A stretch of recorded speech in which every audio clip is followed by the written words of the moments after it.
सभी साथियों को राम राम। स्वागत है आप सभी का आपके अपने YouTube channel GK GS by Harish Bhardwaj official YouTube channel के अंदर। फाइनली आपका जो Punjab and Haryana high court की क्लर्क की वैकेंसी का जो नोटिफिकेशन था वो रिलीज़ कर दिया गया है। बहुत सारे बच्चे जो है इस नोटिफिकेशन का वेट कर रहे थे और काफ़ी टाइम से वेट कर रहे थे। तो फाइनली जो है Punjab and Haryana high court के द्वारा हरियाणा रीजन की जो है क्लर्क की वैकेंसी का नोटिफिकेशन रिलीज कर दिया गया है। तो अगर आप इसकी तैयारी कर रहे थे या फिर वेट कर रहे थे तो ये वीडियो स्पेशली आपके लिए रहने वाली है। वीडियो को ज़्यादा से ज़्यादा शेयर कर दीजिएगा क्योंकि एवरीथिंग डिटेल जो है मैं यहाँ पर आपको बताने वाला हूँ। उसके बाद भी अगर आपका कोई डाउट रह जाता है तो आप कमेंट सेक्शन में कमेंट करके बता सकते हैं। सबसे पहले मैं ये बता देता हूं इस भर्ती का यानी कि Punjab and Haryana high court की जो भर्ती निकाली गई है अभी क्लर्क की, इस भर्ती का जो है एचएसएससी सीईटी से कोई लेना देना नहीं है। अगर आपने हरियाणा एचएसएससी सीईटी एग्जाम दिया है, नहीं दिया है, आपका पास हुआ है, नहीं हुआ है, कोई फर्क नहीं पड़ता। आप डायरेक्ट इस फॉर्म को भर सकते हो, अपनी तैयारी कर सकते हो और विद इन 6 मंथ के अंदर जो है आपकी नौकरी भी लग जाएगी अगर आपने ये एग्जाम क्वालिफाई कर लिया मेरे भाई। ठीक है, तो चलिए मैं एक एक करके बता देता हूं क्या क्या इसकी रिक्रूटमेंट है मेरे भाई। ठीक है, सबसे पहले ट्रिपल एससी के द्वारा जो है ये नोटिफिकेशन निकाला जाता है। ओपनिंग डेट की बात करूं तो 26/5/2026 से आपके ऑनलाइन फॉर्म स्टार्ट हो जाएंगे और लास्ट डेट क्या रखी गई है? लास्ट डेट जो है 23/6/2026 रखी गई है, यानी कि 26 मई से आपके ऑनलाइन फॉर्म स्टार्ट हो जाएंगे और 23 जून तक जो है आपके फॉर्म भरे जाएंगे। इन दोनों डेट्स के बीच में कभी भी जो है आप अपना फॉर्म भर सकते हैं। ये इनकी ऑफिशियल वेबसाइट है, इसी के ऊपर जाकर जो है आपको ऑनलाइन अपना फॉर्म डालना पड़ेगा। टोटल नंबर ऑफ वैकेंसी की बात करूं तो यहाँ पे देखो लिखा गया है 1265 number of post of clerks in subordinate courts of Haryana by direct recruitment as per detail given below. नीचे कैटेगरी वाइज वैकेंसी दी गई है वो भी मैं आपको बता देता हूं। यहाँ पे देखो दो प्रकार से इन्होंने पोस्ट को डिवाइड किया है। इसका क्या मतलब है? इसका मतलब है number of post as on 31/12/2025, यानी कि ये जो वैकेंसी इस साइड लिखी गई है ये वैकेंसी खाली है अभी तक 31/12/2025 तक, और ये जो वैकेंसी यहाँ पे बताई गई है अप टू 30 जून 2026 तक जो है संभावित वैकेंसी बताई गई है कि ये वैकेंसी भी जो है इतनी संभावित खाली पद हो सकते हैं। टोटल नंबर इन दोनों को मिला के कितना इन्होंने बताया? 1265 जो है पद इन्होंने क्लर्क के बताए हैं। बता देता हूं क्लर्क की वैकेंसी जो है कितनी आई है, 141 पद जो है क्लर्क के निकाले गए हैं और संभावित जो है 62 पद और इसके अंदर आ सकते हैं। ठीक है, उसी तरह मैं शेड्यूल कास्ट ऑफ हरियाणा की बात करूं तो 118 पद इसके अंदर हैं, अभी तक की बात कर रहा हूं, और 24 पद जो है संभावित है मेरे भाई। ठीक है, बैकवर्ड क्लास बीसीए की बात करूं तो 145 पोस्ट आई हैं और 38 पद जो है इसके अंदर संभावित है। बीसीबी की बात करूं तो 101 पोस्ट आई है और 23 पोस्ट जो है इसके अंदर संभावित है मेरे भाई। पीडब्ल्यूडी की बात करूं तो ये अपनी अपनी कैटेगरी यहां पे देख लेना, यहां पे आपकी एक्चुअल वैकेंसी है और इस साइड जो है ये संभावित पद है मेरे भाई। ठीक है, इसी तरह एक्स सर्विसमैन ऑफ हरियाणा की बात कर लेना। जनरल की 91 पोस्ट है, संभावित 24 हैं। डीएससी की बात करूं तो इसके अंदर 21 पोस्ट है, 1 संभावित है। अदर एससी की बात करूं तो 15 पोस्ट है, 3 संभावित है। बीसीए और बीसीबी यहां से आप अपनी अपनी पोस्ट देख लेना मेरे भाई। ठीक है, इकोनॉमिक वीकर सेक्शन की बात करूं, ईडब्ल्यूएस की बात करूं तो वर्तमान में 113 पोस्ट है, लेकिन संभावित 26 पोस्ट और इसके अंदर आ सकती है। ईएसपी यानी कि एलिजिबल स्पोर्ट्स पर्सन की बात करूं तो 25 पोस्ट आई है अभी और 7 पोस्ट जो है इसके अंदर और आ सकती है। यानी कि टोटल नंबर ऑफ वैकेंसी की बात करूं तो वर्तमान की 1015 है और इन्होंने कहा है कि भाई 250 यानी कि 250 पोस्ट जो है और संभावित है, आ सकती है। और इन दोनों को मिलाकर जो है ग्रैंड टोटल इन्होंने कितना करके दिखाया? 1265 पदों पर जो है ये भर्ती का नोटिफिकेशन इन्होंने जो है निकाल के दिया है। अगर आपकी इंग्लिश सब्जेक्ट काफ़ी अच्छा है ना तो ये पोस्ट आपके लिए ही रहने वाली है। वीडियो को पूरा देखना जिससे सारी चीज़ें आपको समझ आ जाएगी। फिर भी इतना सा बता देता हूं, अगर आपका इंग्लिश सब्जेक्ट अच्छा है ना, नॉर्मली भी है, तो भी ये वैकेंसी सिर्फ आपके लिए है और किसी के लिए नहीं है। क्यों है आगे बताने वाला हूं। ठीक है, यहाँ पे देखो लिखा गया है द नंबर ऑफ वैकेंसी में भी इंक्रीज और डिक्रीज, मतलब घटाई और बढ़ाई जा सकती है। बाकी सारी ये बकवास की बातें हैं, जो इंपॉर्टेंट है वो मैं आपको बताने वाला हूँ। एज की बात करूँ तो क्लर्क की पोस्ट के लिए एज 1/1/2026 से जो है आपकी काउंट की जाएगी मेरे भाई। अनरिजर्व यानी कि जर्नल की मिनिमम 18 साल होनी चाहिए और मैक्सिमम 42 साल होनी चाहिए। शेड्यूल कास्ट की बात करूँ तो मिनिमम 18 होनी चाहिए, मैक्सिमम 47 साल होनी चाहिए। 5 साल का एज रिलैक्सेशन यहाँ पे दिया गया है। बैकवर्ड क्लास की बात करूँ तो 18 से 47 5 साल का एज रिलैक्सेशन यहाँ पे दिया गया है। जो एज रिलैक्सेशन का क्राइटेरिया ना वो सेम ही है हरियाणा के अंदर, जो अदर पोस्ट यानी कि एचएसएससी के लिए रहता है ना वही सेम इनके लिए भी रह गया है। फिर भी आप यहाँ से देख लेना, एक्स सर्विसमैन के लिए 18 यहाँ पे है, बाकी सारा पढ़ लेना, कोई दिक्कत वाली बात नहीं है ऐसा नोटिफिकेशन में कि कुछ समझ ना आए। फिर भी अगर आपको कुछ समझ नहीं आए तो आप कमेंट सेक्शन में बता देना, मैं इजीली बता दूंगा। क्वालिफिकेशन की बात करूं तो क्वालिफिकेशन में क्या कह रहा है, the applicant should possess a degree of bachelor of arts या फिर बैचलर ऑफ साइंस या फिर equivalent there to form recognised university. Simple सी बात कह रहा है, आपने बीए किया है, बीएससी किया है, बीसीए किया है, बीकॉम किया है, कुछ भी किया है, आपने रिकॉग्नाइज्ड यूनिवर्सिटी से अगर ग्रेजुएशन किया है तो आप यहां पर जो है फॉर्म को फिल कर सकते हैं। एंड मतलब और have proficiency in computer word processing and spreadsheet. साथ में क्या कह रहे हैं, ग्रेजुएशन के साथ में जो है आपको प्रोफिशिएंसी इन कंप्यूटर मतलब कंप्यूटर का ज्ञान होना चाहिए, स्पेशली वर्ड प्रोसेसिंग के अंदर और स्प्रेडशीट के अंदर। पहले बता देता हूं, कोई सर्टिफिकेट आपके पास कंप्यूटर का नहीं है तो भी आप इस फॉर्म को अप्लाई कर सकते हो, बस आपको नॉलेज होनी चाहिए स्प्रेडशीट चलाने की और वर्ड प्रोसेसिंग जो है चलाने का आपको ज्ञान होना चाहिए, क्योंकि इनका जो है टेस्ट होएगा आपका रिटन एग्जामिनेशन के बाद, वो भी बताने वाला हूं, ठीक है।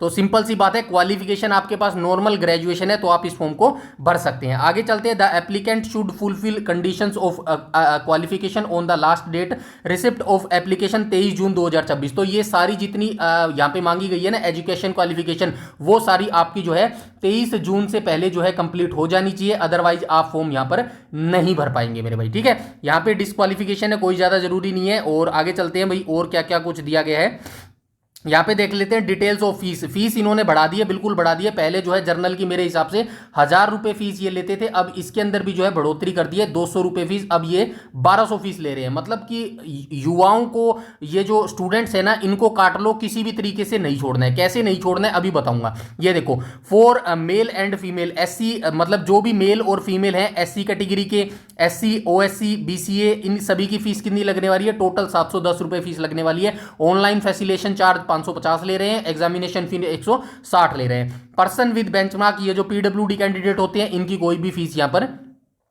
नहीं लगने वाली मेरे भाई, ठीक है। उसके बाद ऑल अदर कैटेगरी, मतलब बाकी जितनी भी कैटेगरी के मेल हैं उन सभी की यहाँ पे 1200 फीस लगेगी, और बाकी जितनी भी महिलाएं बच गई उन सभी की जो है 875 रुपये फीस लगने वाली है, ठीक है। आगे चलते हैं, आगे तो यहाँ पे और कुछ नहीं है इंपॉर्टेंट चीज, बाकी और देख लेते हैं। और ये यहाँ पे क्या है, ठीक है। टेस्ट आंसर यहाँ पे बताया गया, मैंने बताया था ना, मतलब स्टूडेंट्स को काटना है, दोहरा शोषण करना है, जैसे एचएसएससी अभी कर रही है ना। पहले तो इन्होंने फॉर्म्स में पैसे कमा लिए, उसके बाद अब ये कोर्ट केस बच्चे कर रहे हैं, क्योंकि फालतू का ड्रामा इन्होंने कर रखा है कि भाई जो है हम तो फर्स्ट स्टेज में ही जो है पीएमटी की कट ऑफ इन्होंने निकाल दी, अब धीरे धीरे के करके जो है उसी कट ऑफ को नीचे लेके आ रहे हैं। मतलब ये ड्रामा करने की क्या जरूरत थी, जब बच्चों को बुलाना ही था। बच्चों का दोहरा शोषण हो रहा है, अब वो धूप में चक्कर भी काट रहे हैं और जो है कोर्ट के अंदर पैसे भी जमा करवा रहे हैं, मतलब दोहरा ही शोषण करना है। और यहाँ पे भी दोहरा शोषण कैसे हो रहा है, देखो पहले तो यहाँ पे 1200 फीस इन्होंने ले ली जनरल कैटेगरी की, अब ये क्या कह रहे हैं, examination can be conducted anywhere in northern India. इसका क्या मतलब है, नॉर्थ कोई छोटा थोड़ी है,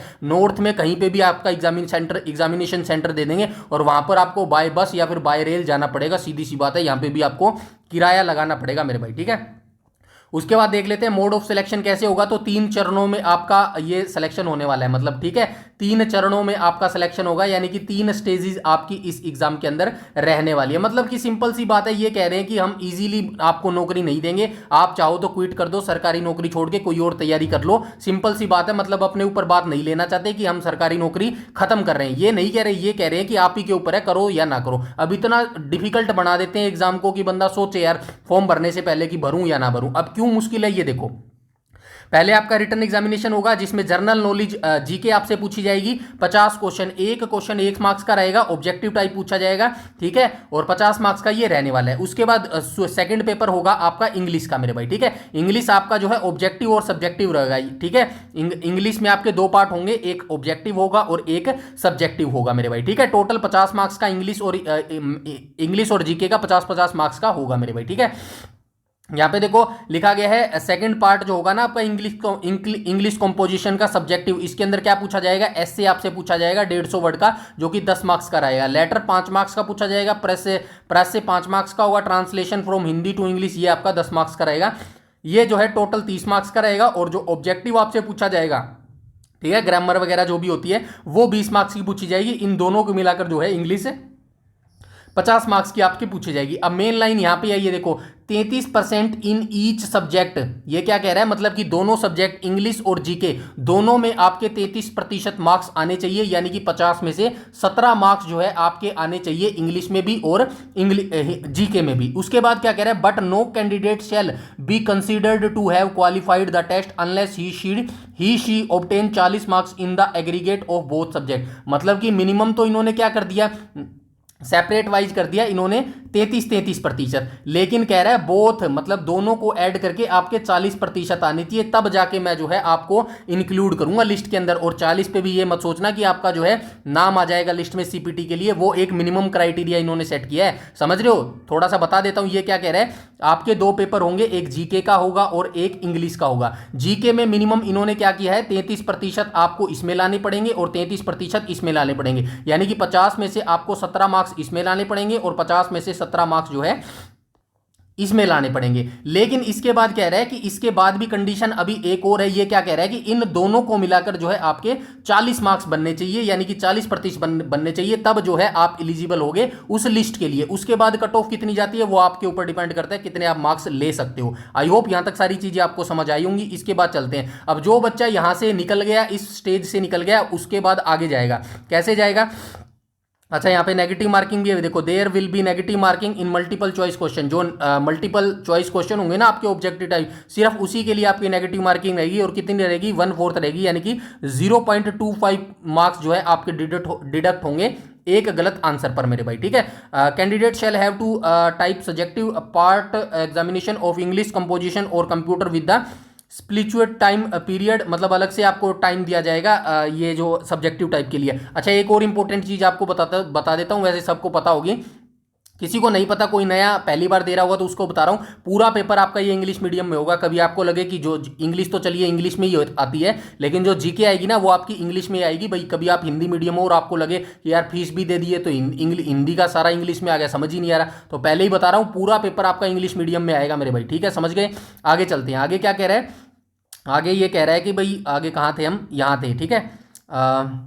अच्छा, यहाँ थे, English composition subjective will be checked only of those candidate who will secure 33 और मोर मेक्स इन जर्नल नॉलेज। ये कह रहा है कि भाई आपका जो इंग्लिश का पेपर है ना वो तभी चेक करूंगा जब आपके जीके के अंदर 33% आएंगे, यानी कि 50 में से 17 मार्क्स अगर आपके आएंगे ना जीके के अंदर, तभी आपका इंग्लिश का पेपर चेक होगा, अदरवाइज आपका इंग्लिश का पेपर नहीं चेक होगा मेरे भाई, ठीक है।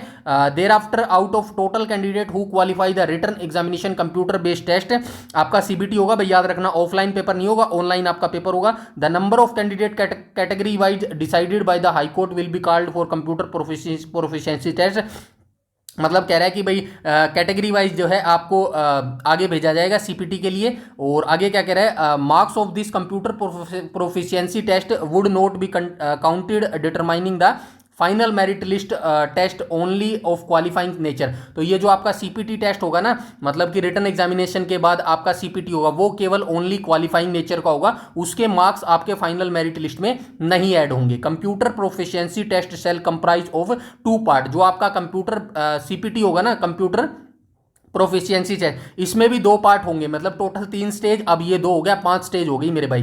पार्ट 1 में क्या होगा, candidate will have to qualify the spreadsheet which of 10 marks and 10 minutes duration. मतलब पहले आपका जो है फर्स्ट पार्ट में क्या होगा, आपका स्प्रेडशीट टेस्ट होगा जो कि 10 मार्क्स का होगा और 10 मिनट का समय आपको दिया जाएगा। सिक्योरिंग 40%, यहाँ पे भी एक मिनिमम क्राइटेरिया इन्होंने सेट किया है, मतलब 40% आपको यहाँ पे भी लेने हैं। 40% का मतलब क्या है, 10 में से 4 मार्क्स आपको यहाँ पे मिनिमम लेना है, अदरवाइज आप फेल हो जाओगे, ठीक है। अगर आप यहाँ पे पास हो गए तो आपको in part second candidate will have to qualify computer typing test. फिर आपको कंप्यूटर टाइपिंग टेस्ट देना होगा जिसमें आपकी 30 वर्ड पर मिनट जो है टाइपिंग स्पीड होनी चाहिए। पहले ही बता देता हूँ, हिंदी टाइपिंग का कोई मतलब नहीं है, यहाँ पे आपको सिर्फ इंग्लिश टाइपिंग आनी चाहिए मेरे भाई, ठीक है, इंग्लिश टाइपिंग आनी चाहिए, वो भी उसमें 30 वर्ड पर मिनट जो है आपकी स्पीड होनी चाहिए मेरे भाई, ठीक है। ये इनका फार्मूला है, number of words type mistake by 10, मतलब जितनी आप गलती करोगे ना उसको 10 से डिवाइड दे देंगे और वो आपका जितना भी है निकल के आ जाएगा मेरे भाई। ये मेथड दे दिया है, बला बला इन्होंने दे दिया है।